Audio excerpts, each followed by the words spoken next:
The shots that I took, maybe address some of the minor mistakes that I made, and show you something very interesting that actually wound up in the final. There's nothing I can do about it at this point.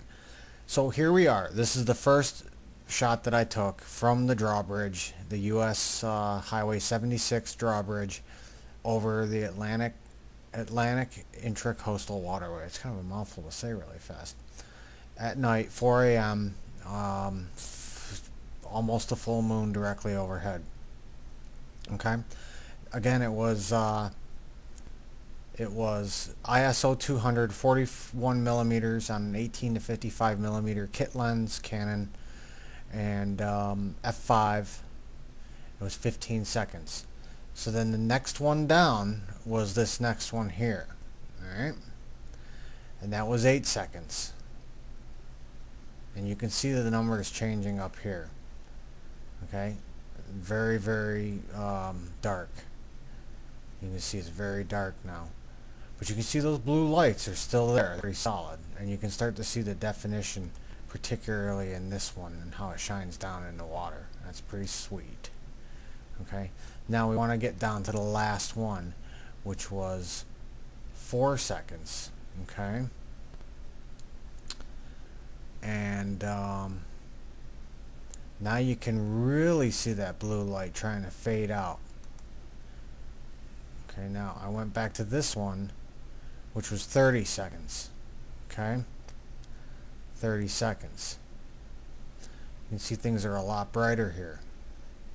So I'm going over exposures now, so I'm going one exposure value longer. So it's twice as long as the original, which was 15 seconds, so this one's 30 seconds. This was a 1 second mistake, and this is 1450 that you can see by this guy right here, 1450. That was a mistake. I didn't push the lock. This one was 1 second, but I decided to use it anyhow because this light right here is really cool. That's like the peepers. You see the little peepers I was talking about? You go down as low as you can until the brightest lights are just barely visible. I probably should have gone another to about a half a second just to really darken everything up and to darken up the shop a little bit more here. I think, yeah, there's the gas pump. Okay, so there's a little gas station general store there on the water. And then I did one at 40 seconds in between just because I wanted to get a little bit more broken up. And then I finally did one here at 60 seconds. Okay, it actually turned out to be 61 seconds, so I was off by a little bit. But that really illuminates the water. Now everything's really orange because there's a lot of orange light in here. Alright, but we can correct that after. So next what I want to do is I want to go through, I want to take every image from I believe it was 46 was the beginning one, 15 seconds. Every image from there up to here, except for that one second mistake that I made. This one here, this guy. Okay, so I want to take this. All the rest of these settings are the same, nothing shifted. One thing I want to point out is look at this boat right here. Okay, notice this boat. Between this frame and this frame, something moved on this boat. Okay, it's loading. It's going to take a second. See this line right here, this spring line or power cord or whatever that is? There's a spring line here. Okay, watch this. Something shifted on this boat. I think there was somebody walking around on it. Okay, but something happened there. And this line kind of goes slack a little bit. So this boat in the final, if you remember this final, if we zoom in here a little bit, you can see that boat's blurry, and it's because of those guys. Okay, it's because of these two, the difference. I think somebody was walking around on this boat, or something was holding it and bound up in one of the spring lines, and as the tide went down, something broke free and the boat just got its buoyancy back and went back to slack or something. I don't know. So that's that. Let's go to Photomatics next. Okay, so here we are. I have the Photomatics program open, and I have the window that contains all of the files that I took the photos of. Okay, we only want to deal in the raw photos. Okay, so that are these guys here with the earthen view, the red guy. I think it's a cat or something, I'm not sure. It's just a goofy red thing. Anyways, there is a way to actually just export from Lightroom, but I realize everybody doesn't have Lightroom, especially if they're just starting out with this digital photography stuff. So you can do it either way. You know, I like to do it, and because I'm not doing this for money, it doesn't really bother me to take an extra minute to do it. Okay, I like doing the computer work. You know, it's a summer night, kick the windows open, door open, and just relax. All right, so we're fine, we're good. Now, identified the photos. So I'm using Windows, so I want to hold down the Control key, and I only want to left click on 46, 47, 48, 49. I want to blow 50 off because that's one that was the 1 second one that I screwed up, and then I want 51, 52, and 53. And once you have those selected, those raw files, you can just drag them into Photomatics like this, and you want to generate an HDR image. Okay. It reads them all, it sees that they're all different exposure values, and it says okay. Alright, it's going to take a second. Then you're going to get this window here. Okay, this is the important window, okay, for aligning all the source images. You want to do it by correcting horizontal and vertical shifts. Don't crop anything. You want to reduce the chromatic aberrations, reduce the noise a little bit, and you want to attempt to reduce the ghosting artifacts. In this case, we're looking at background movements. We didn't have anything major going on like people walking through or boats driving around or anything like that, but we had some shimmering on the water, which is fine. That's going to be in the photo anyhow because they were such long exposures. But we're worried about them boats doing little ups and downs, and you want to set that detection to high. Leave the white balance as shot. You're not really going to be doing too much in Photomatics other than A, aligning the images and getting them back to a crisp state, because there's 7 images in here, alright? And B, you want to get the new tone map done for bringing out all the lights and darks, okay? So when you hit this button, it's going to take a few minutes because it's got to crankulate quite a bit. So, you know, just hit it and then go and come back in 5 minutes, alright? It's going to think for a while. Okay, so here is the HDR image, okay? Obviously, you're not going to be able to see it display right because it's 32-bit, 3 channels. Alright, it has to be processed to be able to be viewed on a computer monitor first. But you can go through and you can look up here at your little preview window, and you can kind of see how things are lined up and pretty sharp. Okay, and there's the blurry boat. You can see all this detail back in there. Okay, so what you want to do is you'll want to hit first thing you want to do is save this as, okay, and you'll want to just save the HDR.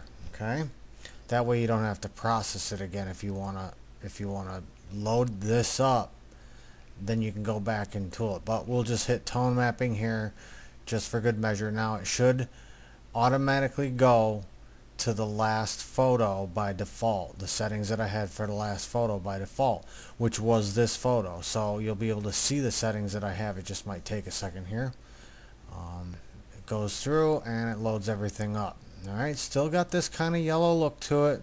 It's still a little chunky looking, but that's because it's down here at this size and it's not full size. Okay, so here are the settings. I cranked up the strength a little bit, not very much so.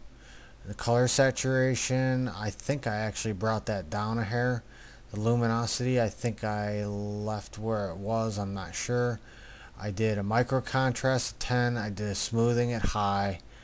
I increased the white point a little bit and I increased the black point a little bit. I wanted to give it a little punch, alright, just a little bit of a punch by increasing the whites and increasing the black point, alright. I left gamma where it was, temperature where it was, saturation highlights, saturation shadows where they were.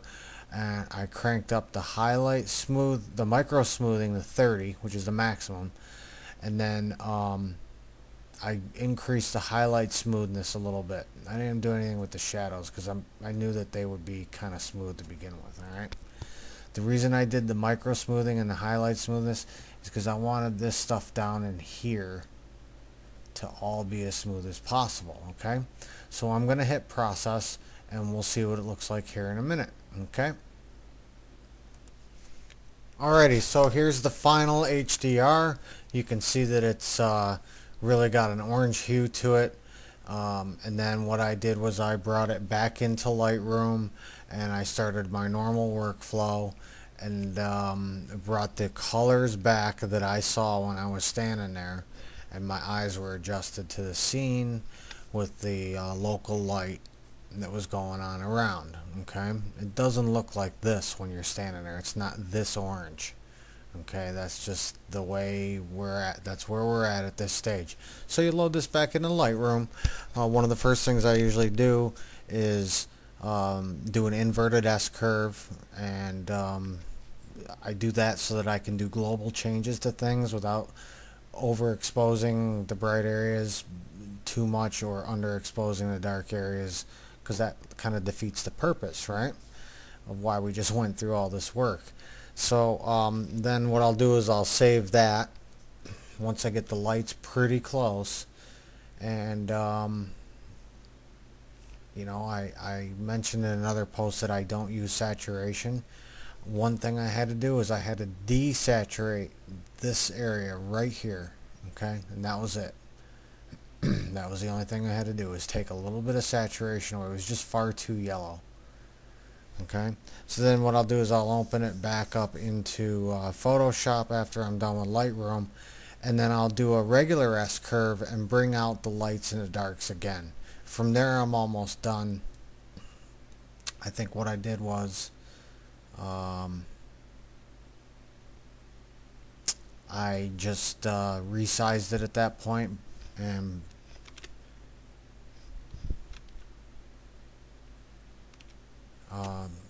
put the watermark and the frame around it. I'm not a professional. I do this for fun, but a professional that I met out on the road taking photos one night, he said, make a watermark and just put it on your photos. Just get in the habit of doing it. So that's why I do it. I don't think I'm special or anything. It's just, he just said do it. You never know. Alright, so this is basically the final scene, and that's what it looks like. And you can see all the boats down here, and here's the error with that boat. Okay, which you know, again, I don't know if somebody got on it or got off it or was snoring too loud or whatnot, or the boat just popped up and re-equilibrated with the new water level as the tide went out. I could have done things a little bit differently. I could have gone down to a half-second exposure to get a little more detail in this area, and maybe get a little more detail behind this boat. But hey, you live and learn. It's pretty close. You know, and that's it. There's the glow from Wilmington, North Carolina, off in the distance. Blue sky with the high noon moon overhead. Here's the orange from the street lamp above me, and this boat looks like a boat with a little bit of orange cast over it. These boats have the cast of light that's coming from the directions they're coming from. But that's pretty much what this thing looks like when you're standing there, and you can see the orange, the kind of colonial orange I call it, the cottage orange, and a colonial gold house up here. Okay, so that's it. I hope you enjoyed this walkthrough. Get on out there and try some nighttime HDR. Try to find a unique scene, maybe a church, a park, somewhere where there's stonework. One thing I want to try is doing something like that after it rains, so that you have that glisten all over like the walkways and stuff, and you have all those little glittering lights everywhere reflecting off the water. I think it'd be pretty cool. Just try this process, and you know, remember the rules that we went through, and just do the HDR sequence when you're on site manually, and you should be pretty good. I mean, you should be a lot better off than doing the auto bracketing with 3 or 5. You know, shoot for 7 or 12 or maybe even 15 if you have to, depending on the light and the scene. So I hope you enjoyed this. Thanks for taking the time to watch, and have fun. Appreciate it.